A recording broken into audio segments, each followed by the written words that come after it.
Hey, thanks for checking out our channel. I'm Brad. And I'm Eva. And we are Breva Creative. We are makers, interested in anything and everything creative. We love to experiment with new mediums and stretch our skills beyond our comfort zones. Like and subscribe to follow us on our journey. Today, we are gonna go for the gold. We've got some gold leaf and a watercolor painting that's just screaming to be shiny. Let's do it.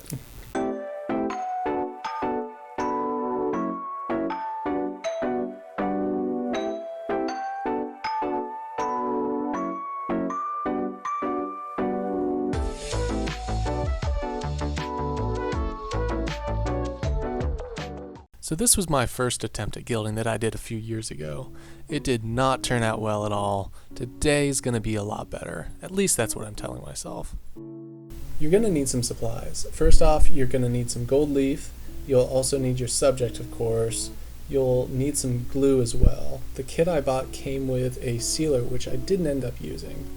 A X-Acto knife comes in handy. You'll also need some tweezers, a sacrificial glue brush, a dusting brush, a pencil, and a burnisher, which I actually found out did not come in handy at all. More about that later. Let's get started. Gilding is really easy once you get the hang of it. This first round, I consider it a practice round because I kind of screwed up a little bit. I'll talk about how I screwed up and what you can do to not screw up. The glue starts off as an opaque white color and dries clear. You want to catch it somewhere in the middle when it's tacky but not so wet that it'll just splooge all over the place when you lay down the gold leaf. I've also found that the bigger surface you have to glue, the longer it takes for the glue to get to that happy medium. You might notice that more porous surfaces cause the glue to dry a lot faster than more solid surfaces. Since I'm working with a pretty porous surface in a really small area, I found that 15 to 30 seconds for an application like this is really the sweet spot. I waited way too long on this first round and let the glue dry way too much. You can see the gold leaf just peeling off just like a bad sunburn. Not fun, but totally fixable. It's a lot better than putting the leaf down right when the glue's still wet. You'll end up trying to scrape up gold leaf where you don't want the leaf to stick. We're going to try that again, and this time I'm going to take on a smaller area so the glue I stick down at the beginning doesn't have time to dry. Another trick that I use is once you're done with the area you're gluing, go over the area where you started real quick once more just to even out the drying time. So here comes that gold leaf. Once you lay it down, you'll want to take a minute or two to let the glue dry completely before you wipe off the excess with the brush. You'll want to pat it down with your dusting brush just to make sure the leaf is sticking where you want it to. And here's that awful burnishing tool I mentioned earlier. I found that it was just way too rough for the job and was rubbing off the leaf where it had already been glued. So we're just going to get rid of that. Now we're going to take our dusting brush and get rid of all that excess. Next, I like to use an X-Acto blade on small areas just to clean up the lines a little bit. Be very careful not to damage your surface. Traditional gilders are probably cringing right now watching me do this, and I'd agree if this was like a museum piece, a authentic gold leaf, or any other surface other than thick watercolor paper. But I've really found it to be incredibly helpful and relatively non-damaging. Watercolor paper that has that lumpy texture, it really prevents the dusting brush from taking up everything that it needs to take up, and that X-Acto does the job. As I alluded to, this actually isn't gold leaf. There's many reasons why I chose to go with fake gold leaf. Number one, when you can find it, it's not cheap, cause it's gold. Secondly, it's a lot easier at first to work with because it's quite thicker and doesn't ball up as easily. You can use your hands instead of tweezers, which can come in handy as well. There's fewer steps, which is good for a beginner like myself. The fake stuff is usually made out of a mixture of tin and copper. At the time of this video, you can buy this whole set on Amazon with the leaf, the glue, and the sealer for under 20 bucks, which isn't too bad. If you're curious, I'll add a link below in the description. Be wary of fraud sellers that say it's gold leaf when it's really not.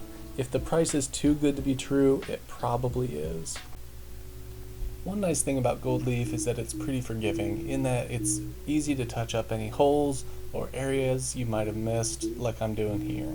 Just take a dab of glue, apply it to the gap, and wait for it to dry. Then just add some gold leaf and you're on your way.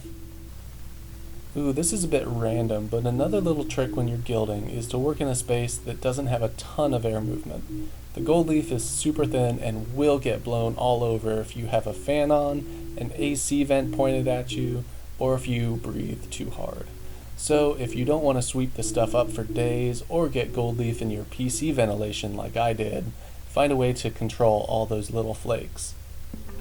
I think you guys get the gist, so let's go into warp speed for a little to finish up this middle section.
Okay, now that we've got that middle section done, all we have left is that small lower portion.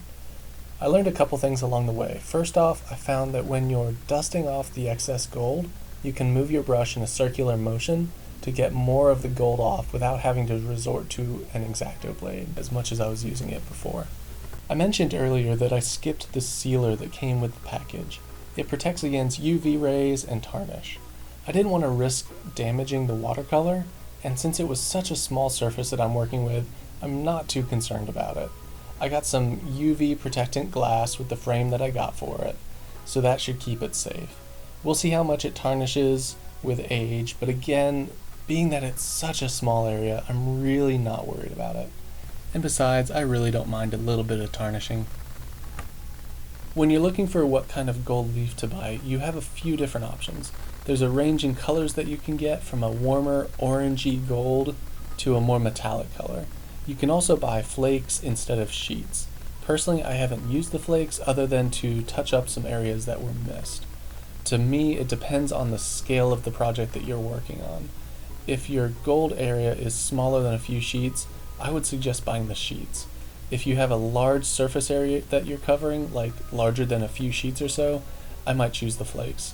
On larger surfaces, you may see like the lines and the corners of the individual sheets, whereas flakes end up looking a little bit more cohesive. One minor time-saving piece of advice, I found that you can apply your glue in an area, lay down that gold leaf, and then let it dry. Then, once it's dry, brush off only a little bit of the excess leaf on the leading edge. Then repeat the process with another line of glue.